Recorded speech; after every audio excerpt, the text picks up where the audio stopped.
Okay, today I'm going to show you how to make cinnamon rolls, and we are actually making 2 pans full of cinnamon rolls.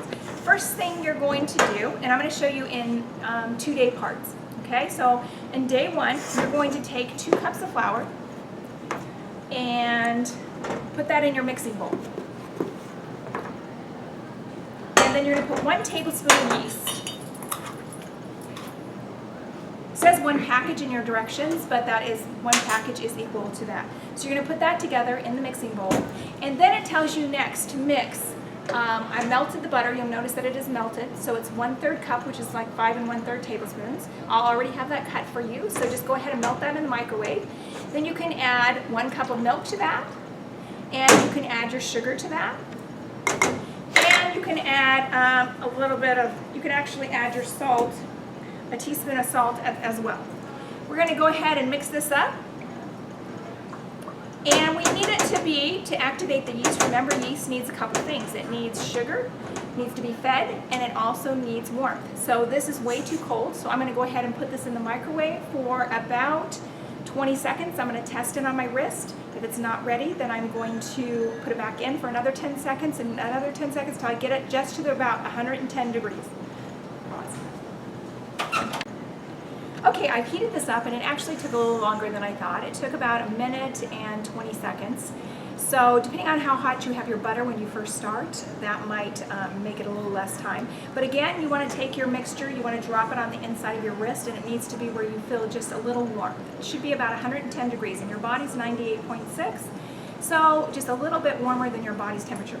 You then are going to take this to your 2 cups and your 1 tablespoon of yeast, and you're going to add this warm mixture. And this is going to activate your yeast. Okay, and at this point, you should probably use a really a tough spoon, not a spatula or rubber scraper. So we're going to mix that up really well. And then we're going to start adding flour until, or we're going to add our eggs, I'm sorry. The next thing we're going to do is we're going to add our eggs.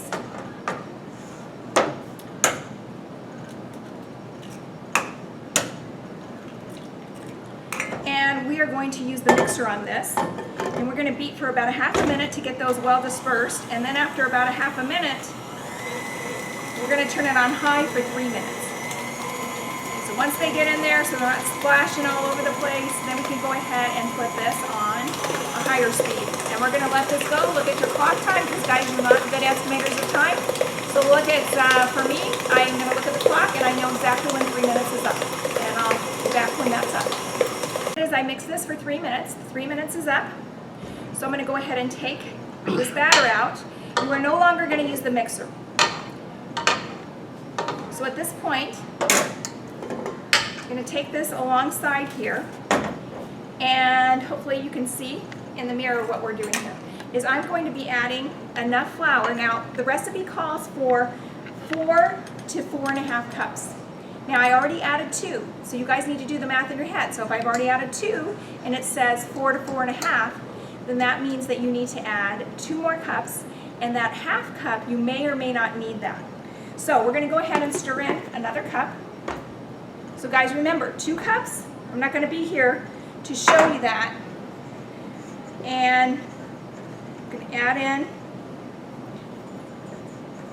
that cup, get it mixed in pretty well. And you do need to use a spoon for this. Now already, it's a pretty thick batter right now. Already turning into a dough. So I'm going to be cautious. I'm not going to add it all at once. I'm going to add about half of it. And again, I need to mix that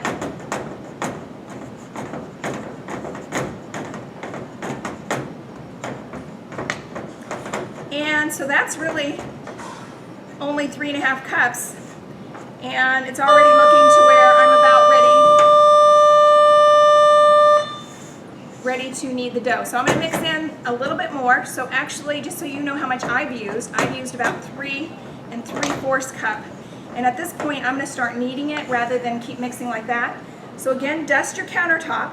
I'm just going to tell you that I've already seen some kids that put like a half a cup on here after I was telling them not to do that. So guys, watch that.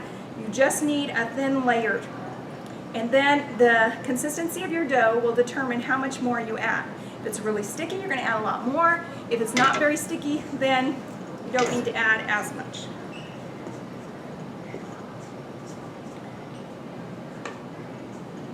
So transfer all the ingredients from your mixing bowl the best you can.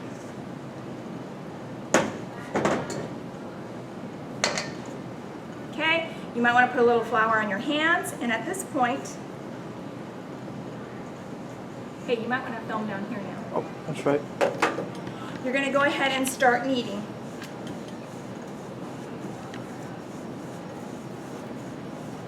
If it's sticky, then keep adding more flour. Like it's stuck a little bit to my hand, the palms of my hands here, but not too much. So I don't need to add a ton more. Like I'm not going to take that whole cup and pour it in there.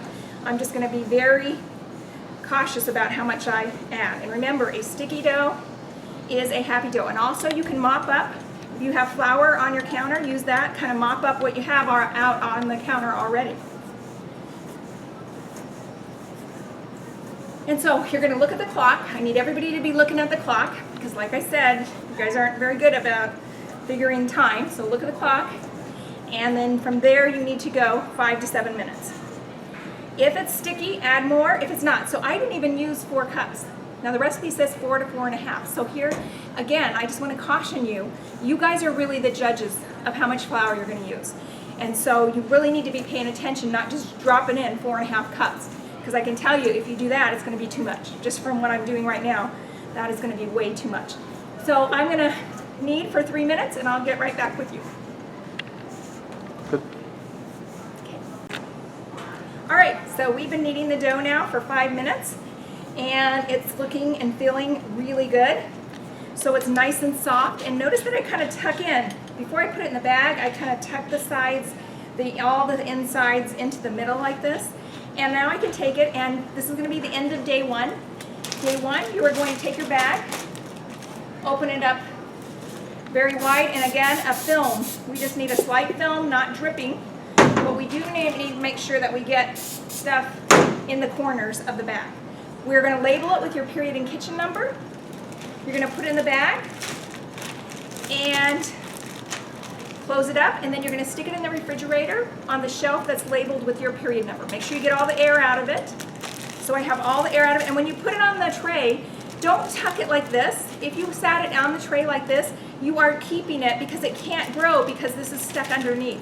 So you need to make sure when you put it in that you're allowing this free so that it can continue to grow as it's sitting in the refrigerator. This is the cool rise method, and we will do this overnight, and the next day you will come in, and I'm going to show you next what you will be doing with your dough then.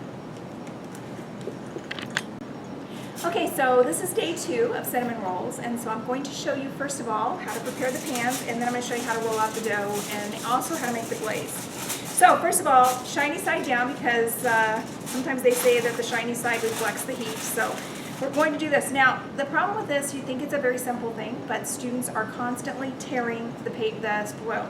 So you actually need to put your hand in here and kind of lift up the sides to actually get it in, because I just assumed everybody knew how to put foil in a pan, and to my surprise, many students didn't.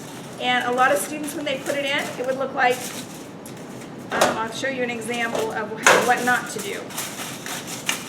They would do this, and then they have no surface area for their cinnamon rolls. So make sure you press it down in the corners before you go ahead and secure it around the edges. So push it down in the corners, then go ahead and secure it around there. The nice thing about this is going to be handy because when they come out of the ovens and they're really hot, what we're going to do is we're going to just take them and we can lift them out onto our counter, and that way it makes them a little easier to deal with. So now I'm going to show you how to roll out your dough. So here's my dough. Look how beautiful, and it's very fluffy and airy, and you can just tell by feeling it. And so I'm going to take this out, and I want you guys to be careful when you're doing this because you want that air to kind of stay in there. And I know that some of the videos that you're going to be watching are going to tell you to punch down the dough. Well, you could do that, but what happens is it activates the gluten, and it ends up causing you more grief than needed. So once you take it out and kind of just not even punch it down, but take your bench scraper and kind of cut your dough in half. Okay, because I'm going to roll out, this is going to make 24.